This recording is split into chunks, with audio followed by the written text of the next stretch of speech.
ஒரு நடிகராக பார்த்தாங்க, அவ்வளோதான். இப்போ நடிகராக பார்க்கும்போது நீங்கள் நான் எல்லாருமே போய் பார்ப்போம். ஏன்னா சினிமாவில் பார்க்குறோம், திரைத்துறையில் பார்க்கும்போது திரையில் பார்க்கும்போது வேற மாதிரி இருப்பாங்க, நேரில் பார்த்தா வேற மாதிரி இருப்பாங்க. அதை பார்க்கறதுக்காக போன கூட்டம் தான் நிறைய பேர் தவிர மற்றபடி கட்சிக்காகலாம்.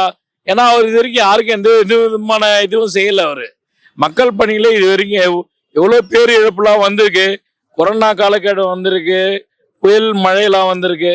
எந்த காலகட்டத்திலையும் அவர் இறங்கி வேலை செஞ்சதில்லை, மக்களுக்காக எந்த ஒரு நிதி உதவியும் அளிச்சதில்லை. இப்போ லாஸ்ட்டாக வந்து ரெண்டு டைமாக வந்து யங்ஸ்டர்ஸ்க்கெலாம் வந்து 10th + 2க்கு வந்து மார்க் அதிகமாக எடுத்ததுக்கு மட்டும் இது கொடுத்துருந்தாரு.